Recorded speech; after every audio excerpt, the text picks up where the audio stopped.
Coming to you off the cuff.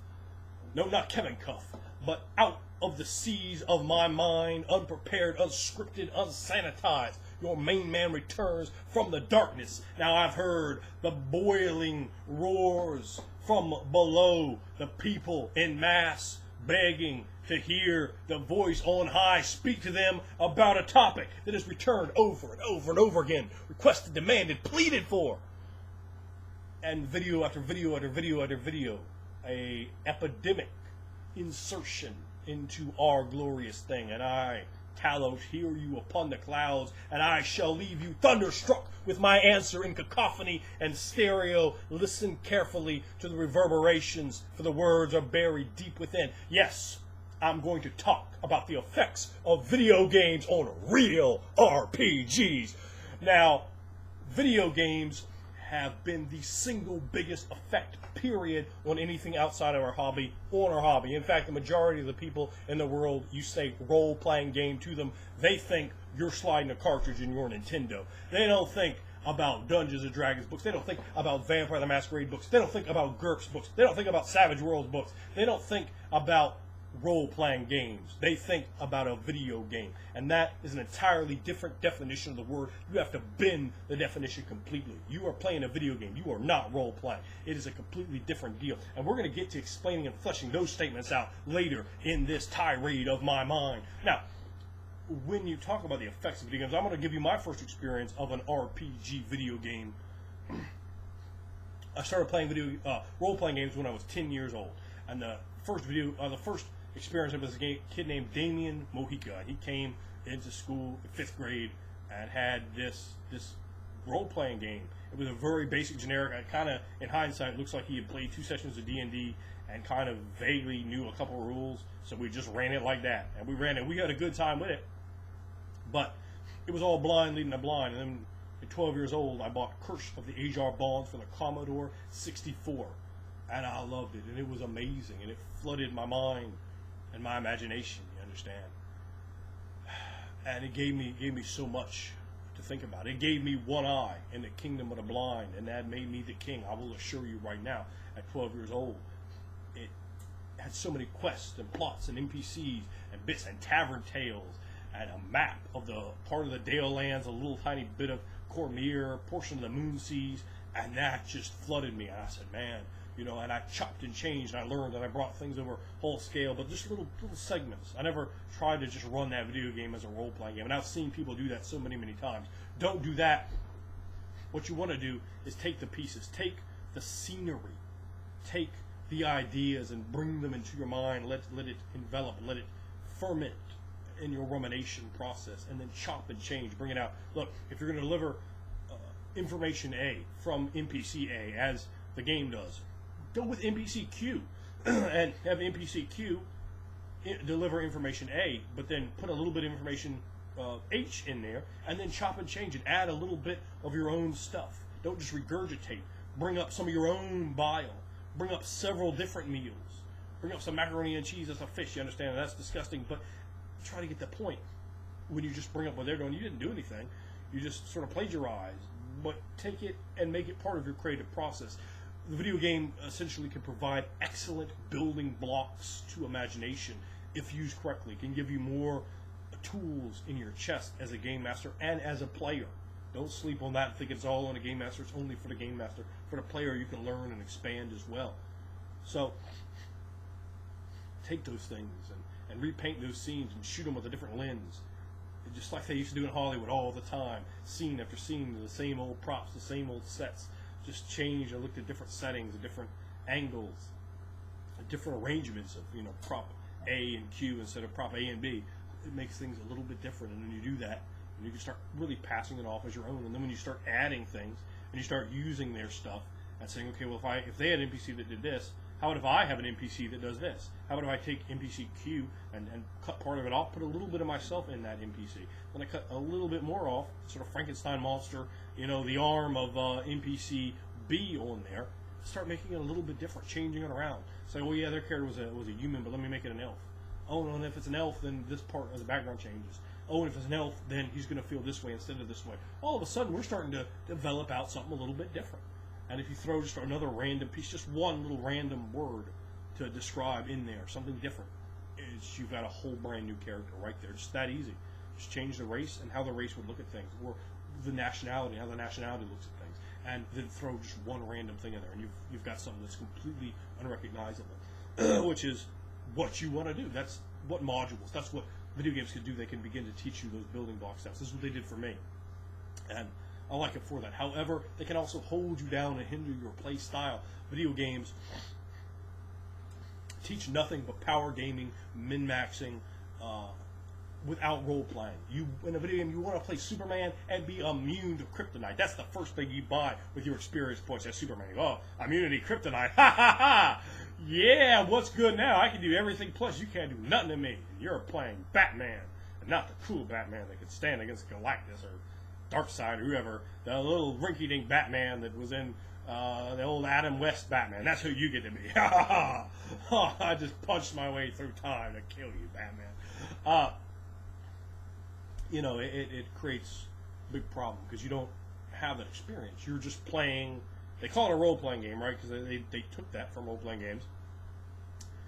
You're not playing the role of them. You're not talking in character. You're not dealing with psychological issues. You're not dealing with a unique perspective and view on the world with a flawed entity and individual, and trying to bring something reality, trying to breathe life into something.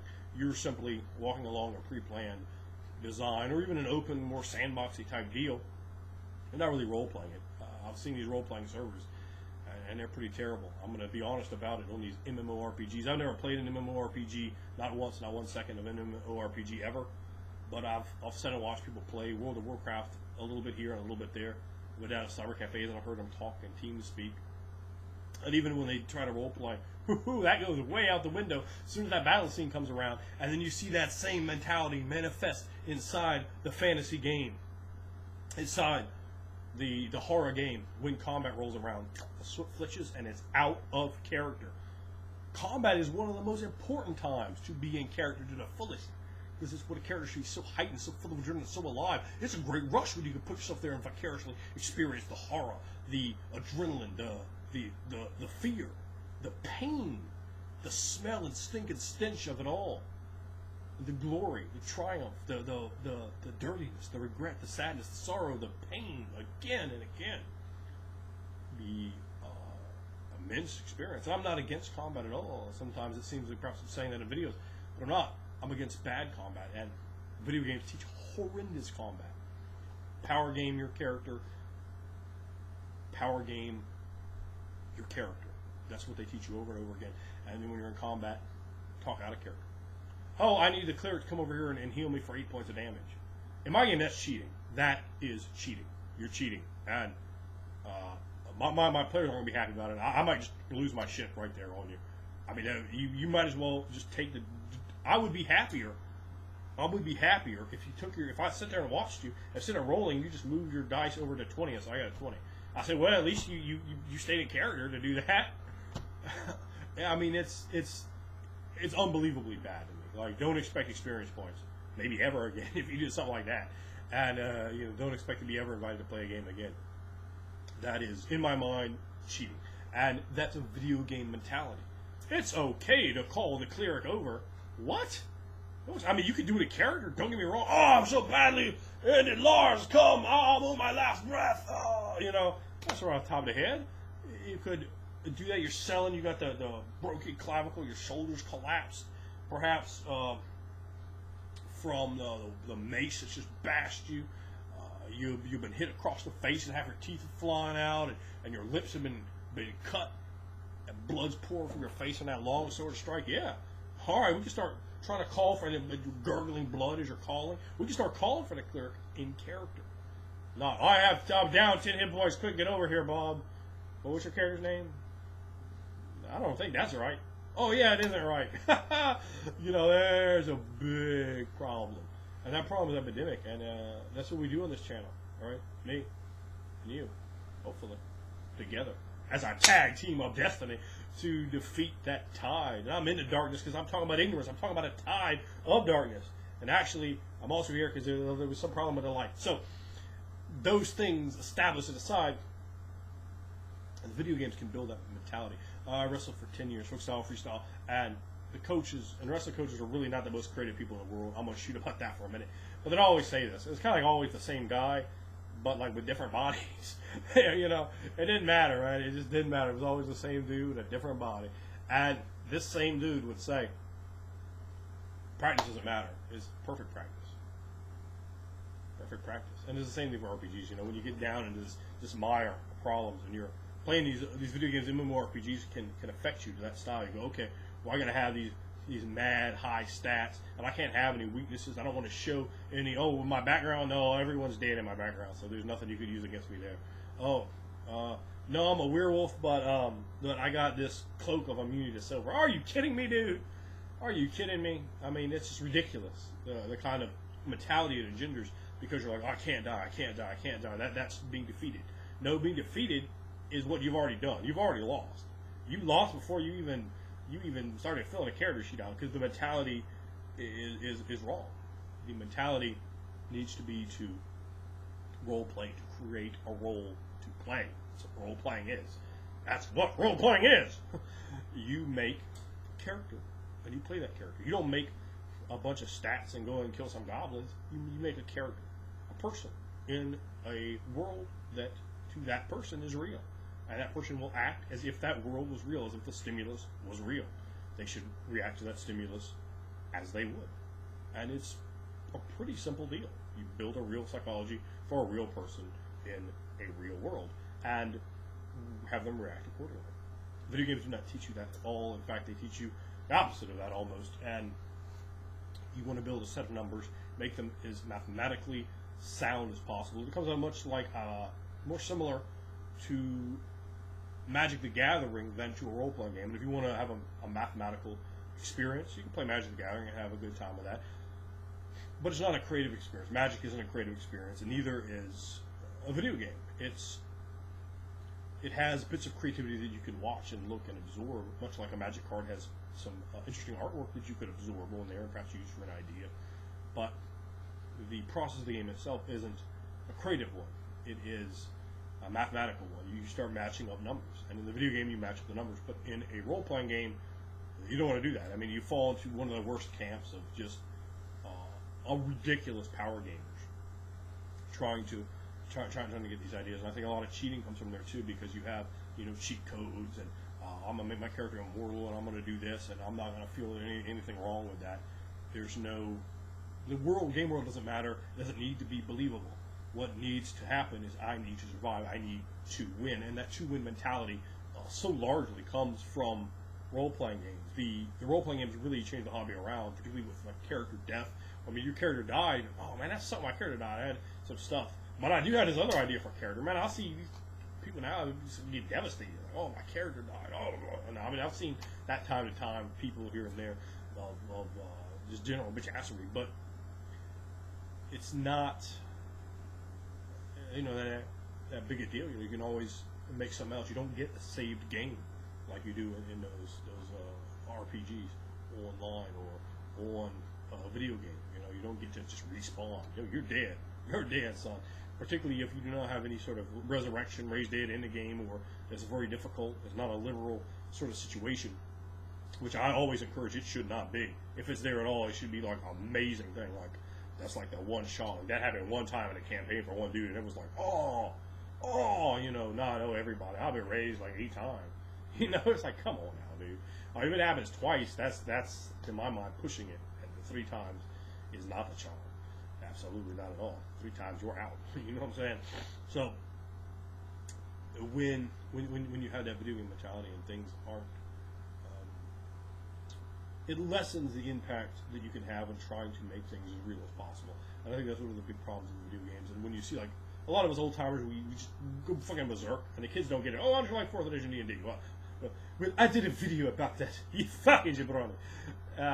Where I ranted. I will bust the Iron Sheik action figure out, and we will have a part 2. Believe that. But I don't want to rant and rave about that. I'll say when I went down and bought my 4th edition Player's Handbook when the game first came out, no reviews, nobody said nothing. I opened it up and I looked at it. I said, "Oh, some neat artwork. Oh, it looks a lot like the World of Warcraft artwork I've seen online. A lot like it.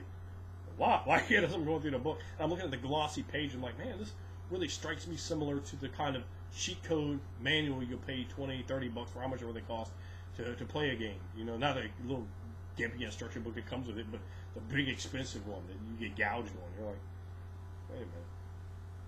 I'm looking at this game. It feels like a video game here. And then when I started looking at the rules, more and more video gaming. And you bring that mentality in. Why on earth you'd want to bring what a video game is? An MMO or a table RPG cannot be better at being a video game than a video game can. Even what we have now for video games, even what we had 10 years ago for video games, it just can't compete with them.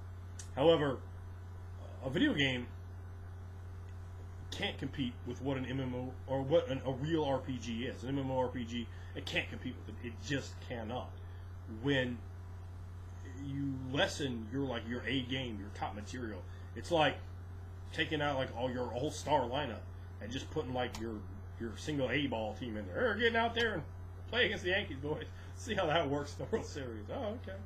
You know, you got a guy with like a pig leg and a guy that has like, you know, half an eyeball or something that can't even see the ball. You know, that's the kind of I look at. I'll use another baseball analogy here. It's like you have the bat, right? But no one taught you how to use it. It's just like I handed you a bat. I said, there's plate. He's going to throw a ball. You need to hit that ball. Like you going up there, like the bat sticking out like this. You're trying to hit it with the wrong way. You holding it like this. You know, hand a 5-year-old a bat. Don't tell him what to do with it. Just tell him you got to hit the ball. He ain't going to do it right. He's not going to have a good swing. You know, I played baseball for many a year, and you got to have a sweet swing. You got to really get it. You got to tinker with it. I mean, even the slightest mechanical off, you're not going to hit that ball. The pitches were the damn. But with holding the bat the wrong way, standing in front of the plate, trying to hit the catcher in the hand, it's kind of how turned around a video game can get you as a real role player and trying to get into a real role playing game. And I know video games are so great about bringing people into the hobby and getting people excited. You go, wow, there's more. I can do more. I'm not limited. I can get out there and really play this wonderful thing, and I think it's great for them. And I'm not knocking anybody from World of Warcraft or from EverQuest or just has played a couple of video games here and there, comes in and wants to be part of our great, glorious thing. Man, I think it's wonderful and welcome, and I'm glad to have you. And I do these videos for free to teach and help in any way that I can for whatever they're worth, by inclusion or by exclusion. Any way they can help you, take it and run with it and change it and shape your own tools, do the best job you can. But pointing out for the fact of how, for you video game players trying to get into our hobby, how you can kind of gimp and limit yourself, how what you're doing was imperfect practice and can, if translated over into the game, can make you the kind of player that will not get picked up for a good game. I mean, most people in these video game channels or these RPG channels, they're not going to teach you this. They're not going to tell you this. Your good game masters are looking for certain things, and there are players are a dime a dozen.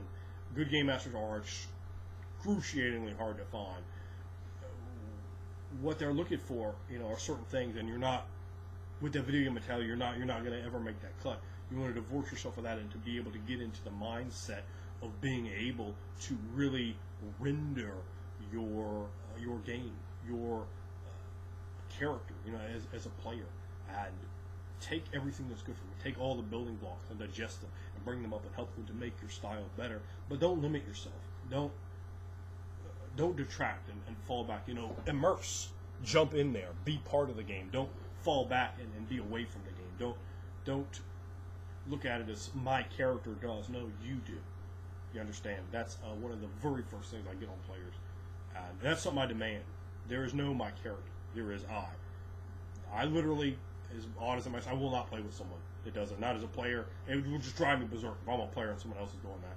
And in my game, it just wouldn't fly. Like they could be the best fucking player in the world. That's just maybe a pet peeve of mine, but it's a disengager, and it drives me berserk. And I think video games help to bring a lot of disengagers from the fantasy. A lot of things that make you protected instead of immersed, that make you strong instead of whole. And in wholeness, you have flaws, you have weaknesses, you have things that can be exploited, but you also have strengths. You should still have those cool strengths, those cool bits. You just don't need to have everything just power gamed out. You lose something in that. The weaknesses gain you something. The strengths also gain you something, though. as I've always tried to express that balance. You need to have drawbacks, and you need to have bonuses, strengths, so that you have a compelling character. You have someone in a television show be like, oh, I really want to watch that. That dude is cool. That character's cool. That's an interesting story or segment there. That's something I want to be a part of. And as a character, as a player, you want to be the guy. And I, as my viewers, I do everything I can. I step on toes. I piss people off. But the reason is so you, as the viewers on my channel, will not be the guy who gets picked last in the dodgeball game of RPGs. When there's 6 slots and 7 players, I don't want anyone that's watching my videos to be that guy that gets left out. I have seen that many, many times. Because you can only accommodate so many people, and you've got to make those tough decisions. And a good game master will say, look, I can't take 7. 7 is beyond what I can run. I'm not going to run my game to accommodate someone else. I'm not going to kill everyone's fun, including my own, to add 1 more player, to add 2 more players, right? He might stretch to 7, but he says, oh, I definitely can't go to 8. But when you're as good as you can be, and that's what it's about. It's not being as good as anyone else. It's being as good as you can be, or getting closer.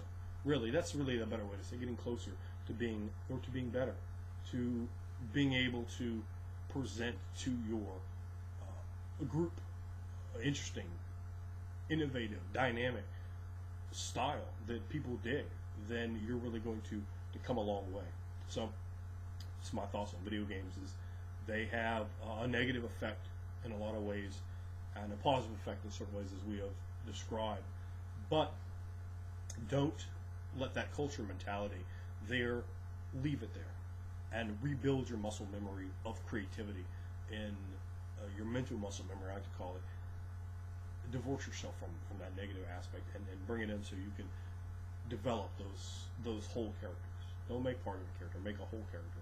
And you're at the end of the day, it might be those things the video game would find appalling, those weaknesses. It might just be those same weaknesses that make you a great character, that make that your favorite character. Oh yeah, my character, he had this psychological problem, and he had this physical limitation, but damn, he could also do this cool thing over here, and then I took this cool thing and I had this weakness, and how I paired them up, and it was the joint, and everyone's like, oh yeah, that character was pretty badass. But not like, oh yeah, remember when you had a character that had all 18s and nothing was wrong, and he was just good at everything, and they're like, no, I don't remember that character. He had a long sword, and some plate mail and a shield. No, son. He was dual wielding long swords. Oh, damn. Oh, snap. He dual, because lots of people be dual wielding long swords while wearing plate mail. That style seems like it would work well in the real world. Yeah, it's overall, as you got, my thoughts on the video games in the hobby. So let me know what you think. What is your experience? What do you think? How do you think video games have affected our hobby? Good or bad? What is the good? What is the bad? Because it's probably for most of you a middle ground there. Look at this for me, a murky thing that has shades of both. So how do you shade it?